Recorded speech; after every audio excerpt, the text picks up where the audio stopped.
কোনো প্রকার বাটাবাটির ঝামেলা ছাড়া স্বাস্থ্যকর রসুনের ভর্তার রেসিপি শেয়ার করব।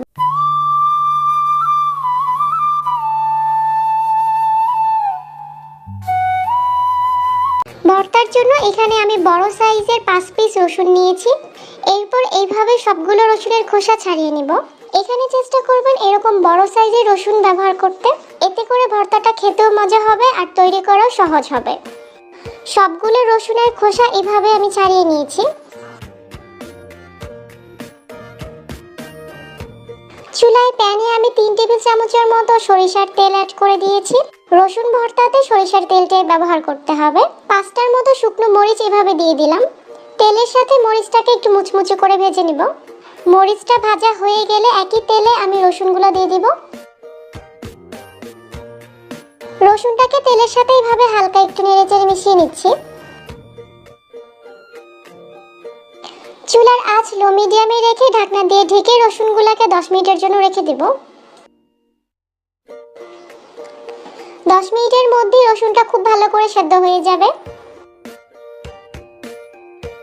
10 মিনিট পর আমি ঢাকনাটা খুলে দিয়েছি। এর মধ্যে রসুনটা কিন্তু খুব ভালো করে সেদ্ধ হয়ে গিয়েছে। রসুনগুলোকে আমি এখন তুলে নিব। এরপর আবারও কিছুটা সরিষার তেল অ্যাড করে দিয়েছি। এখন এতে পেঁয়াজ কুচি অ্যাড করে দিচ্ছি 1/3 কাপ পরিমাণের মতো। পেঁয়াজটাকে তেলের সাথে একটু নরম করে এভাবে ভেজে নিব। কিছুক্ষণ ভেজে নেওয়ার পর পেঁয়াজটা এরকম নরম হয়ে যাবে। পেঁয়াজটা যখন এরকম নরম হয়ে যাবে তখন আমি এটাকে তুলে নিচ্ছি। এখন যে প্লেটে আমি ভর্তাটা বানাবো সেখানে আমি ভাজা পেঁয়াজটা অ্যাড করে দিয়েছি। সেই সাথে ভেজে রাখা শুকনো মরিচ অ্যাড করে দিলাম। ভর্তাতে এখন স্বাদমতো লবণ অ্যাড করে দিব।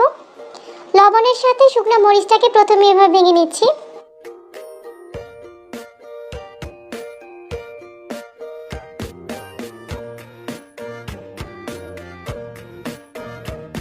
মরিচ আর ভাজা পেঁয়াজ এভাবে একসাথে মিশিয়ে নিব।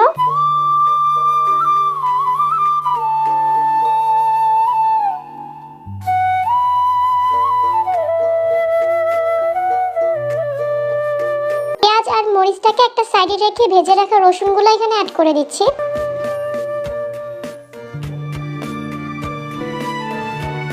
রসুনটা ভালোভাবে সেদ্ধ হয়ে যাওয়ার কারণে হাত দিয়ে এইভাবে খুব সহজেই এটাকে ভর্তা বানিয়ে নেওয়া যাবে।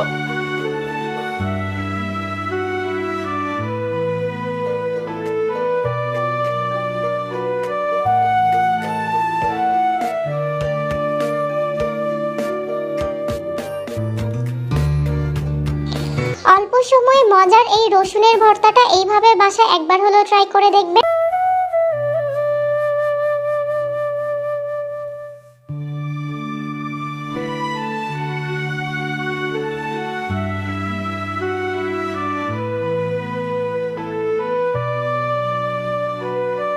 আশা করছি রেসিপিটা আপনাদের কাছে ভালো লেগেছে। এরকম আরো অনেক মজার আর সহজ রেসিপি পেতে আমাদের সাথেই থাকবেন।